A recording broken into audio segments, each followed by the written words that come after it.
As you exercise your constitutional right this week, mtu asikwambia how to exercise it. You exercise it the way you want to. If you feel like protesting, please just protest. But let no one threaten you as you will be accused of treason or you have committed treason.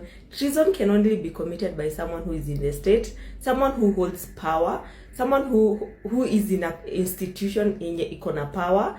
So if you're just an ordinary Kenyan who is just protesting, no one can accuse you of treason. Unakuwa accused of treason and you don't hold even a little bit of power to make any slightest decision. So let no one accuse you of treason. Also, when tukifika hapo kwa protest and we see protests are not going as planned, please msianza kutag international communities, sijui UN, sijui what. Those people, the police are masked, they're using tear gas. That is the same thing that is happening in the USA. Hizo protests za LA, the police were masked, they were throwing tear gas, they were using rubber bullets. So international communities are no better than us. We have to fix the mess ourselves. Okay? But point is, no one can accuse you of treason. No one. Because treason can only be committed by someone who has the power to commit it. Okay? Sawa. May we have a successful week. Tuonane Wednesday. Fellow Kenyans, good citizens, patriots, cousins, friendly neighbors, or whichever faction of the political divide you associate with, it's your one and only anonymous whistleblower. And today I came across a video of a young lady, Kenyan Gen Z in TikTok by the name of LORNA Buffy, and she was explaining how we can do a successful demonstration on the 25th of June on the Memorial Day of our fallen heroes and soldiers. And she mentioned one particular interesting topic about treason. And without further ado, I wanted us to know what treason is and what we can do to be on the right side of the law.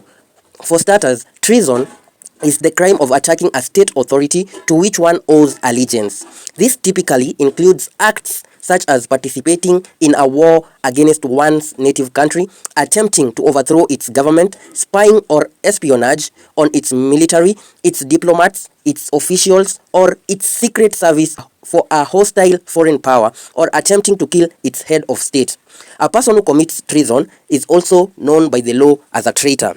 Now, historically, in common law countries, treason also covered the murder of specific social superiors, such as the murder of a husband by his wife or that of a master by his servant.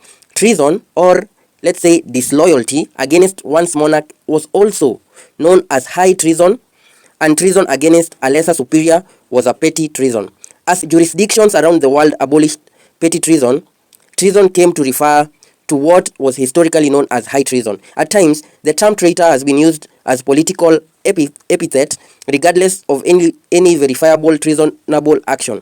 In a civil war or insurrection, the winners may be deemed the losers to be traitors.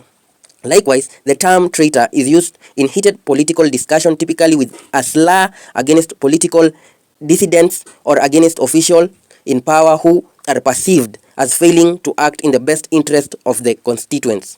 In certain cases, as with the stab in the back myth, the accusations of treason toward a large group of people can be unifying political message. And now, even when our political, the people who we choose to represent us from our constituents don't do whatever we send them to do, we can term that as treason against them. Because, as we have learned, it is that people who are perceived failing, people who are in power and are perceived as failing to act in the best interest of their constituents or the country.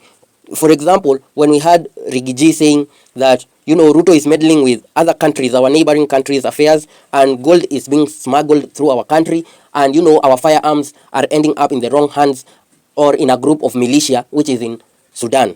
Now, we have learned that treason can be anything when you do against the country which is not in the best interest of our country, of the particular country where you come from, the native country. And, in some countries, even ours, a person commits an offense called treason if the person, 1, causes death of the sovereign, the heir apparent to the sovereign, the consort of the sovereign, the governor general, or the prime minister in our case.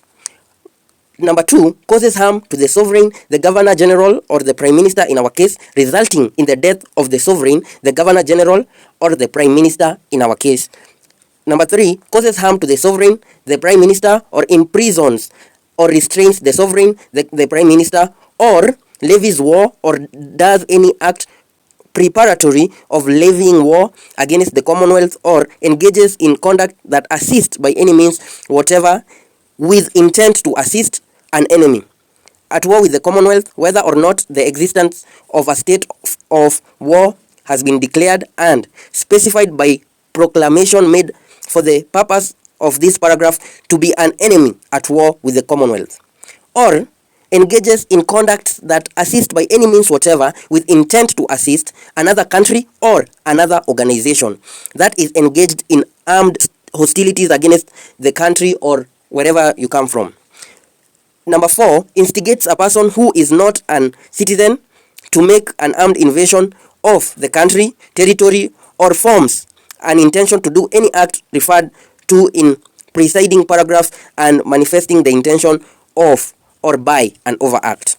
Now, as you can see, the demonstration that are about to occur on the 25th, which is Wednesday, 25th of June, which is a memorial of our fallen heroes, the people who died because of a just cause, the people who went to the streets to protest against police brutality, against the finance bill, against punitive things that the government is doing to us. Those people never died in vain, because we as the people are going to go to stand with them, to give them a proper send-off, to show them we are continuing with the fight, because it is not over until it is over. Until we see no police brutality, no punitive taxes. You know, this government of ours is taking its citizens as a joke. It's taking it like we are not, a part of this country.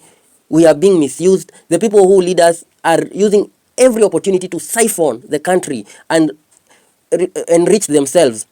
And I'm telling you, the things we need to do when we go on that day on Mandamano, many people will come with many theories, but what I need is us. We go as a unified contingent. We go as a unified people. And the best thing to do this, and one way which you people can do and reach even the State House. Number 1, let the Gen Z stay behind. Let the Gen Z stay behind.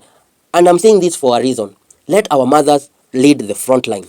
I don't see any police doing whatever they do, even if he is out of his mind. No police officer can aim and shoot a mother. Let our mothers lead the group. Then we follow with our young ladies. Acha hao watangulie. Then we follow our babas, our men. Then Gen Z to come from behind. And please, make sure in any group that you will work with, make sure there is no looting, no thieving. Make sure that you carry a water bottle just in case of tear gas and, these things that happen. Make sure you carry a flag, maybe if you can afford, for patriotism. Make sure you wear decently just in case things go south. Because I'm telling you, you go there with your high heels, then things go south, you can't run.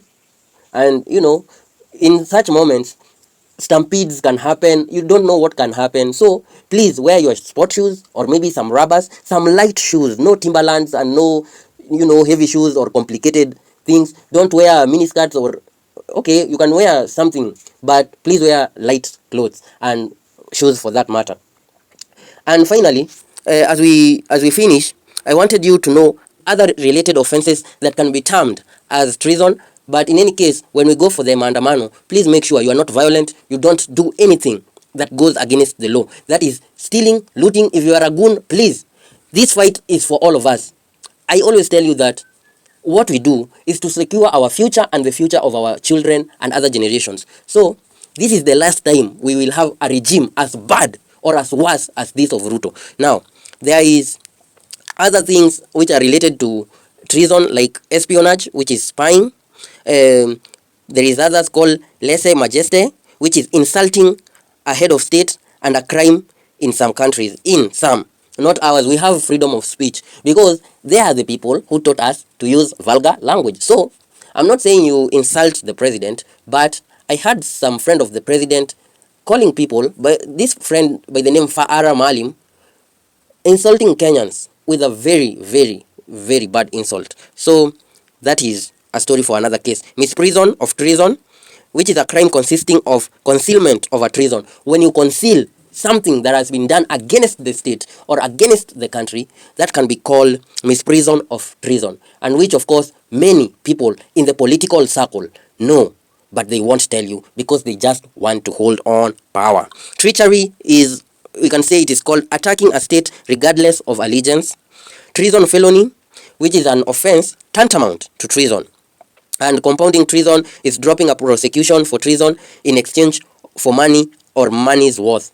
And you know, it happens. We have had so many people in the political circle. You've had a woman who was somewhere, she shot someone, and when the case went to the DPP's office, it was dropped alongside many other charges. We have had some MP from the west side of Kenya who was imprisoned for corruption, and in one way or the other, that man still walks free, and so many things. So when we go to maandamano that day, when we are going to protest, just know we are doing it for the country. Just know we are doing it for our fallen heroes. Nothing much can be said.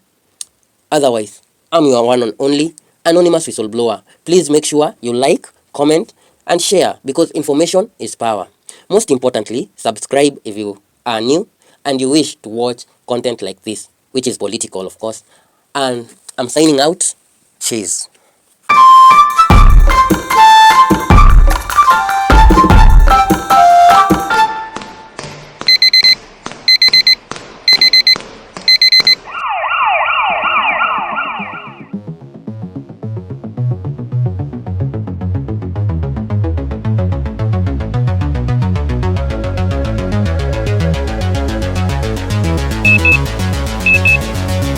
Stand by in 3, 2, 1, go.